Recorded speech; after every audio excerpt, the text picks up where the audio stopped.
2 ದೋಸೆ 70 ರೂಪಾಯಿ, 2 dosa 70 rupees. Dosa and this gravy, fish gravy. Keema is 370. ರೋಡಲ್ಲಿ ನಿಂತ್ಕೊಂಡು ತಿನ್ನಬೇಕು.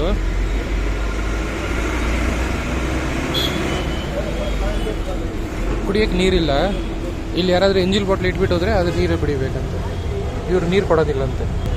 ಬಾಟ್ಲ್ ತೊಗೊಬೇಕು, ಇಲ್ಲ ಯಾರಾದರೂ ಮಿಕ್ಕಿದ ನೀರು ಇಟ್ಟಿದ್ರೆ ಅದು ಕೊಡ್ತಾರೆ. ದೋಸೆ ಚೆನ್ನಾಗಿ ದಪ್ಪ ಇದೆ. ಟೇಸ್ಟ್ ನೋಡೋಣ ಬರೀ ಗ್ರೇವಿ ಜೊತೆ.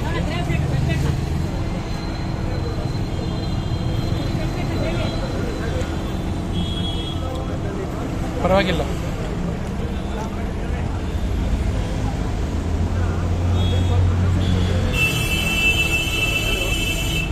₹370 ಇಷ್ಟೇ ಕೀಮಾ.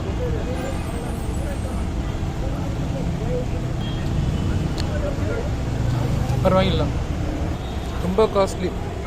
ಇದು ವರ್ಷಗಟ್ಟಲೆ ಇದೆ ಹೋಟ್ಲ್. ಇದು ಸರಿಯಾಗಿ ಸೀಟಿಂಗ್ ಎಲ್ಲ ಸ್ಟ್ಯಾಂಡಿಂಗ್ ಅರೇಂಜ್ಮೆಂಟ್ ಇಲ್ಲ. ಹೋಟೆಲ್ ಥರನೇ ಮಾಡಿಲ್ಲ. ರೋಡಲ್ಲಿ ನಿಂತ್ಕೊಂಡು ತಿನ್ನಬೇಕು. ಸಾವುಕಾರೆಲ್ಲ ಕಾರಲ್ಲಿ ನಿಂತ್ಕೊಂಡು ತಿಂತಾರೆ. ಇಲ್ಲೇ ವಾಶ್ ಬೇಸಿನ್ನು ರೋಡಲ್ಲೇ. ನೀರು ಬೇಕಂದ್ರೆ ಖಾಲಿ ಬಾಟ್ಲ್ ಇಟ್ಬಿಟ್ಟು ಹೋಗಿದ್ದಾರೆ. ಆ ಕೆಂಟಕಿ ದೋಸಾ ಕಾರ್ನರ್ ನಾನು ತುಂಬ ಸಲ ನೋಡಿದ್ದೀನಿ. ತುಂಬ ರಶ್ ಇರುತ್ತೆ, ಕಾರೆಲ್ಲ ಪಾರ್ಕ್ ಮಾಡಿಬಿಟ್ಟು ತಿಂತಾ ಇರ್ತಾರೆ. ಸೊ ಒಂದ್ಸಲ ಟ್ರೈ ಮಾಡೋಣ ಅಂತ ಬಂದೆ. ಯೂಟ್ಯೂಬರ್ಸು ಸಖತ್ ಹೈಪ್ ಮಾಡ್ತಾರೆ ಅದನ್ನು. ಸೊ ಅದು ಬಂದೆ ನಾನು ಒಂದ್ಸಲ ತಿನ್ನೋಣ ಅಂತ. ಸಖತ್ ಕಾಸ್ಟ್ಲಿ, ಟೇಸ್ಟ್ ಪರವಾಗಿಲ್ಲ. ಓಕೆ, ಕಾಸ್ಟ್ಲಿ ಟೇಸ್ಟ್ ಬಿಟ್ಟು ಒಂದು ಸ್ವಲ್ಪನೂ ಫೆಸಿಲಿಟೀಸ್ ಎಲ್ಲ ನಿಂತ್ಕೊಂಡು ತಿನ್ನೋರಿಗೆ. ಎಲ್ಲರೂ ಸಾವುಕಾರಿಲ್ಲ ಬಂದ್ಬಿಟ್ಟು ಕಾರಲ್ಲಿ ಕುತ್ಕೊಂಡು ತಿನ್ನೋದಕ್ಕೆ. ಯೂಟ್ಯೂಬರ್ಸ್ ಹತ್ರ ಎಲ್ಲ ಕಾರ್ ಇದೆ, ಅವರು ಬಂದ್ಬಿಟ್ಟು ಕಾರಲ್ಲಿ ಕುತ್ಕೊಂಡು ತಿಂತಾರೆ, ಆಹಾ ಓ ಅಂತ ಹೇಳ್ತಾರೆ. ಇವಾಗ ನೋಡಿ, ಅಲ್ಲಿ ರೋಡಲ್ಲೇ ನಿಂತ್ಕೊಂಡು ತಿನ್ನಬೇಕು. ಅಲ್ಲೇ ವಾಶ್ ಬೇಸಿನ್, ಅಲ್ಲೇ ಕೈ ತೊಳಿಬೇಕು. ಇವಾಗ ಕುಡಿಯೋ ನೀರು ಕೊಡಲೇ ಇಲ್ಲ. ಅಲ್ಲಿ ಎಲ್ಲ ಕುಡಿದ್ಬಿಟ್ಟು ಬಾಟ್ಲ್ ಇಟ್ಬಿಟ್ಟು ಹೋಗ್ತಾರಲ್ಲ, ಆ ಎಂಜಿಲ್ ಬಾಟ್ಲನ್ನ ತೊಗೊಂಡು ಕುಡಿಬೇಕಂತೆ.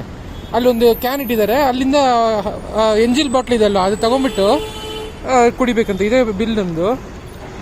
360 + 70 430. ಏನು ಅಟ್ಲೀಸ್ಟ್ ಒಂದು ಗ್ಲಾಸ್ ಆದ್ರೆ ಇಡಬಾರ್ದ? ಎಂಜಿಲ್ ಬಾಟ್ಲನ್ನ ತೊಗೊಂಡ್ಬಿಟ್ಟು ಅದರಲ್ಲಿ ನೀರು ತುಂಬಿಸ್ಕೊಂಡ್ಬಿಟ್ಟು ಕುಡಿಬೇಕಂತೆ. ಇಲ್ಲ ತುಂಬ ಹೈಪು ಹಳೆಗಂತ ಇಲ್ಲ. ಒಂದೊಂದ್ಸಲ ಟ್ರೈ ಮಾಡೋದು ಅಷ್ಟೇ, ಒಂದೊಂದ್ಸಲ ಬರಬಾರ್ದು ಅಷ್ಟೇ. It's a very costly hotel, hyped up by youtubers, but hardly any facilities. Drinking water you have to take whatever bottle is remaining after others are drunk, no that bottle you have to use it seems. Tamil யூடியூபர்ஸும் நிறைய பேர் hype பண்ணுறாங்க அந்த ஹோட்டலில். ஆஹா ஓஹோன்னு சொல்லிட்டு எச்ச பாட்டில் எடுத்து அதில் தண்ணி பிடிச்சின்னு குடிக்கணுமா. தண்ணி குடிக்கிறதுக்கு ஒரு கிளாஸ் கூட வைக்கல அவங்க. இல்லை சும்மா ஏதாச்சும் அவங்க காரில் வராங்க தமிழ் யூடியூபர்ஸ் எல்லாம், பணக்கார யூடியூபர்ஸ், அவங்க உட்காந்து சாப்பிட்றாங்க. நம்மலாம் நடந்துன்னு போகிறது, பஸ்ஸில் போகிறவங்க, நம்மளுக்கெல்லாம் எப்படி வசதி? குடிக்கிறதுக்கு ஒரு கிளாஸ் வைக்கக்கூடாது, எச்ச பாட்டில் எடுத்து வச்சுன்னு குடிக்கணுமா? நான் ஒரு தடவை சும்மா ட்ரை பண்ணுறதுக்கு ஹைப்பை பார்த்துட்டு வர்றது, நம்மளும் வந்துட்டு பல்பு வாங்கின்னு போகிறது.